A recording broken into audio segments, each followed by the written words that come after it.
everyone, and welcome to another episode of My FM21 Top 3, a series where I take a category of Football Manager and count down my top 3 in that chosen category. And today, it's all about preset match tactics.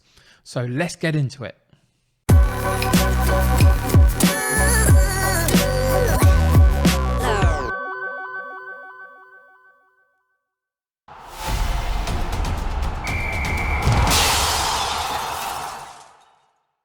Number 3 on my list is the fluid counter-attacking style. If you don't know what the preset match tactics are, it's this menu here on the tactical style on the wider tactics page. If you click on it, you'll get a whole load of preset tactics that have been built into the game by the makers of Football Manager to help you get going. Now, I wouldn't necessarily advise just plugging in one of these and getting going and just playing and hoping it'll be successful. I often customize these to my own liking, depending on what squad I'm working with, depending what sort of players I've got, what level the club is at, all that kind of stuff. So there's lots that you need to take into consideration. But as a basis, my third spot in the top 3 is this fluid counter-attacking style. Forget about the formation that's next to it. That's not important in this particular episode. We'll deal with formations at another time. We start in the cautious mentality. So we are going to soak up some pressure, sit further back a little bit, soak up some pressure, and if we can win the ball, release ourselves forward in 2 very specific ways. The first of those ways is a higher tempo in our passing. So once we get the ball, we are going to move it forward quite fast, quite quickly through the team. So you can see that it's shorter passing directness. So we're not going long ball or anything. But once we get it, the movement of the ball is quite quick. We work through the team up until a point where you would kind of want the speed of your players to take over, the actual physical pace of the players. And it's shown in the out of possessions setup. So defensively, we start very, very narrow on defence. And you can see that when we get possession, we move into even a slightly narrow attacking width. So we're not using the vast space out wide, we're going a little bit more narrow, because that then enables us, if we lose the ball attacking wise, to come back into our defensive shape better. But the key thing here is once you've moved that ball quickly through some of your side higher up the pitch, you've then got a lower line of engagement for the attacking squad. And that means that there's a whole load of space behind the defence that hopefully is drawn onto them. And if that is the case, that is where you use your pace in your attacking lineup to potentially put the ball over the top and counter-attack that way using the pace of the players and exploit that space that the defence have left behind them. So this is the point. The 3 main points that I like about the fluid counter-attack is that, one, you draw people onto you, so it's quite compact defensively and quite hard to break down. And then when you get the ball, you've got 2 ways that we're moving forward. Firstly, you then go through the team with quick-paced passing, lots of short, sharp passes, but with a desire to move the ball up the pitch quite quickly. And then at some point, you get the opportunity to potentially, from maybe the central midfield line or the attacking midfield line, dink a ball over the top, or even from the ball-playing defenders, for those fast-paced wingers specifically to exploit that space. And it's a really great lower league type of play, this one, because what you're doing is trying to remain compact and hard to beat against some really tough opposition if you're in a lower league. But when you get that ball, it's all about the quick pace. So if you can find a few quick members of your squad for the lower leagues, even if some of their other attributes are not particularly great, this one will work really well. But it also works really well when you are somebody like currently Manchester United play it in the Premier League. They'd soak up the pressure of being preferably a sort of an away side, really. They don't want to have the ball lots and lots. They want to soak up the pressure and then quickly counterattack. And that's where they get goals from. So it works at every level, but specifically lower league management, I really like this type of play. As long as you can find a solid defensive unit and a little bit of pace up front. So that is the first of my choices, the fluid counter-attack.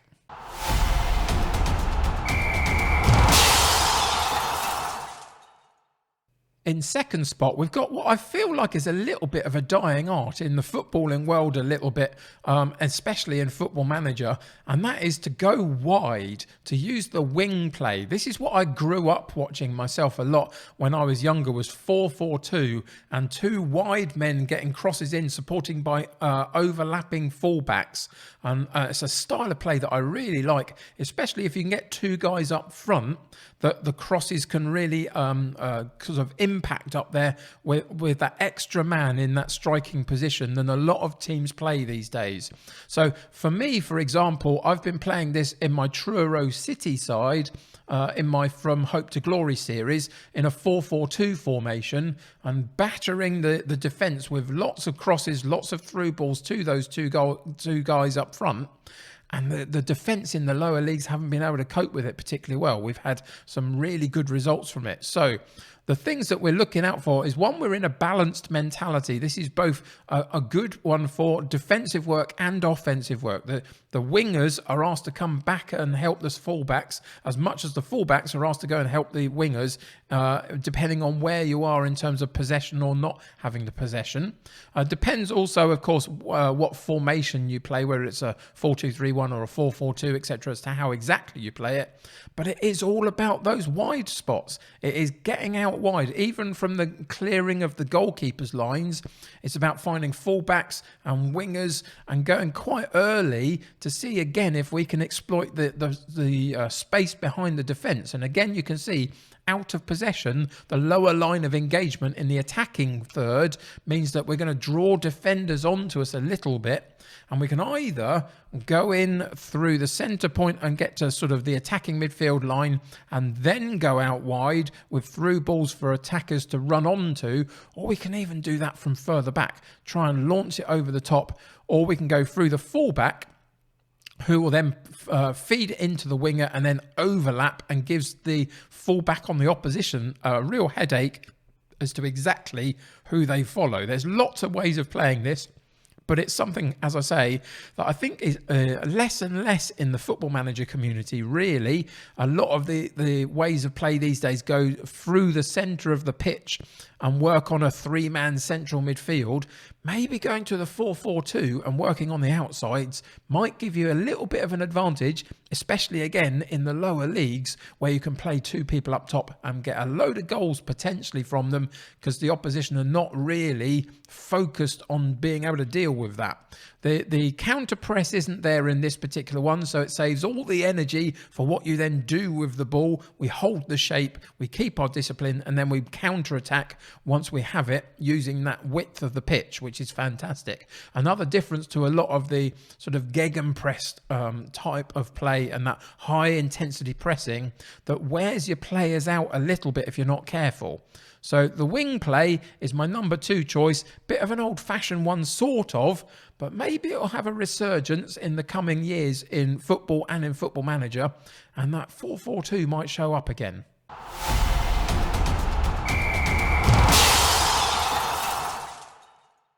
So here is my honourable mention for today, and it's possibly a slightly controversial one because it's basically the Football Manager darling of a tactical style, and it's the Gigan Press. Now, hear me out. What I love about the Gigan Press is the high intensity and winning the ball back high and being able to counter-attack on your opponent quickly, closer to the goal, and it gets results. It's overpowered in Football Manager, I think, a little bit, and that's why a lot of people use it, and even I use it, absolutely I do, because it brings great results. But just for my own sense of personal way of play, it's not my preferred style of football. I prefer to have the ball a little bit more and do more with it rather than the intensity coming from the high press of a team. But let's look through this and see whether there's a couple of pros and cons in here. So you start off with a positive mentality. Of course you do. It's all about being right up on top of the players that have got possession in the defensive third of the pitch for the opposition. In possession itself, we keep fairly narrow, so it's not a particularly expansive one. And we play out of defence, so we're not going to be looking to launch the ball. When we're not winning it high up through the Gigan Press itself, we are going to play through the side. So there is a certain element of being able to play a nice, attractive football style as well, sort of. but it's an extremely high tempo, and the standard length of passing means that you've got a lot of options in terms of being able to do short tiki-taka type passes, but also go longer a little bit as well here and there when it seems necessary. In transition is the key for the Gigan Press, isn't it? It's that counter press. It's all that front 6 players being absolutely willing to go and pin down the opposition. And here is where I think you've got to be really careful with setting up this side, this type of tactic with your side, depending on what level they're playing at. And the reason that is because when all of those 6 players are pushing higher up the pitch and trying to win the ball early, it can leave this back 4 really quite isolated. So at the level that you're playing at, if you don't have a really solid defence with maybe a little bit of pace in it to be able to recover situations, then maybe the Gigan Press is going to struggle. It's okay to find some good attacking players, but you've got to focus on the defence as well. And with the higher defensive line and all of those 6 players ahead of them really pushing forward, it can isolate the defence to people running at them in the counter-attack, or even putting balls over the top on the counter-attack against you. So just bear that in mind if you're going to play the Gigan Press. It is awesome. It is brilliant. It does work really well in Football Manager. It gets my honourable mention, but it's not my top spot.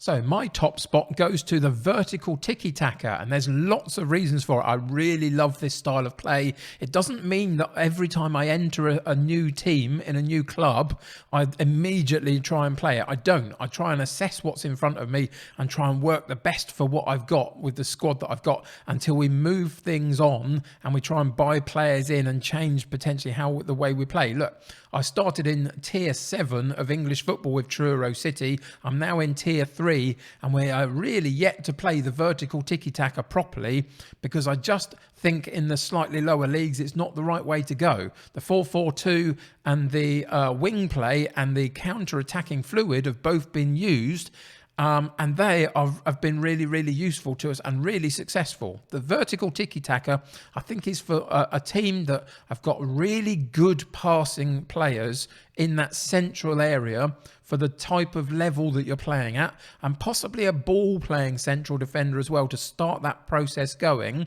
You can play the 4-2-3-1 with it. It's not how I would choose to use it, but again, we'll look at that in the new formations top 3 that will come in the next few weeks at some point.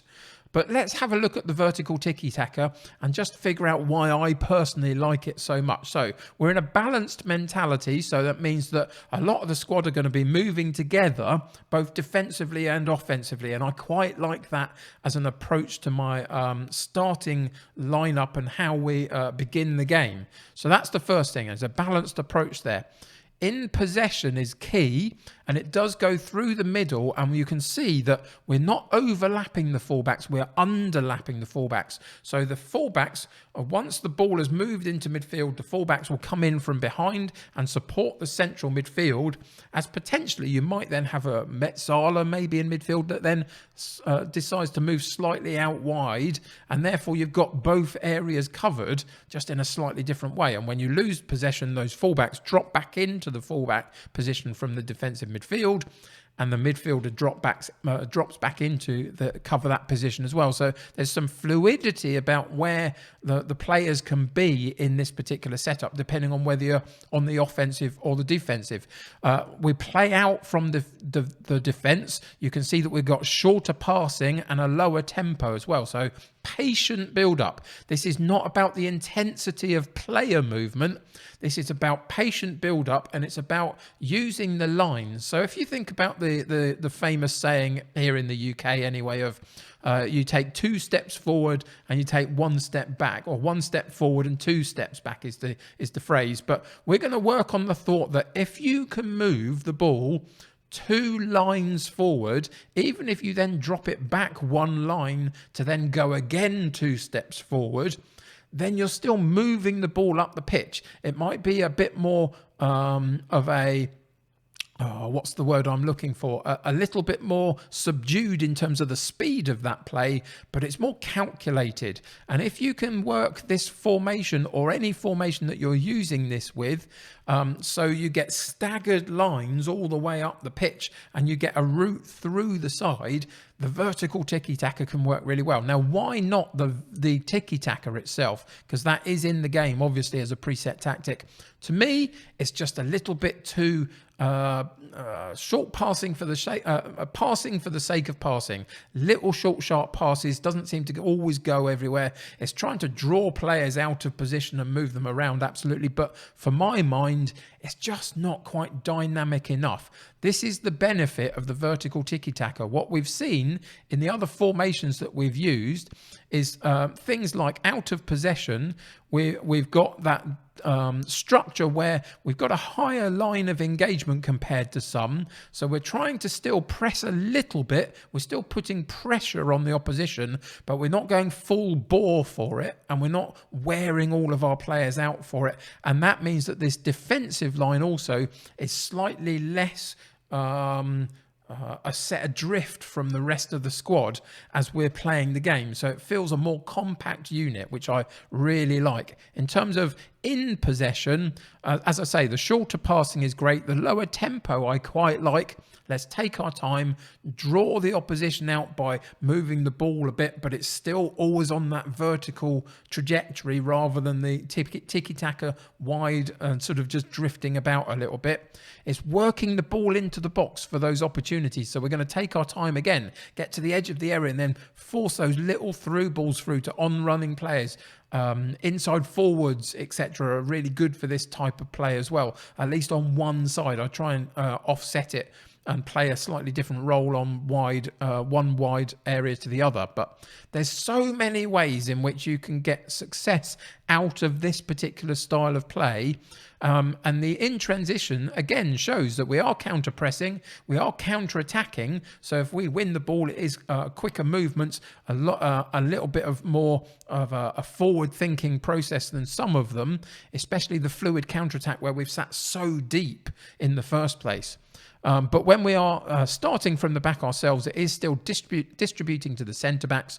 And just as I say, the key thing for me is about taking our time, using the length of the pitch. Don't be afraid to come back on yourselves to go forward again. And it just unsettles the opposition. And I really love this style of play. Let me know if you use any of these three and how you use them and what you've gained through using them, how you think it works best for you.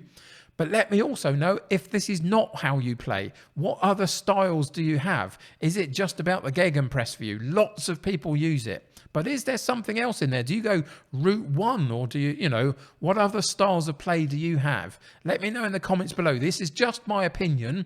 So don't come at me too hard if your favourite wasn't part of my top three. But do let me know about what your favourites are. That's going to do it for this particular episode. There's no way I can deep dive into any of these particular tactics and tell you exactly how they all work. You'll have to go and look at them for yourselves a little bit. But the vertical tiki-taka is definitely my favourite and preferred way of playing Football Manager if I can get the squad of players together. So anyway, that's going to do it for today. Subscribe to the channel if you haven't already and join my United City community for more episodes of the FM21 Top 3 and lots of other series that I'm doing as well. Click that like button on this particular episode. It's still a new series. I need some momentum behind it, and one way that you can help with that is clicking that like button. Until next time, where we deal with a whole new category in my Football Manager 21 Top 3. Take care of yourselves. I'll see you very soon. Bye for now.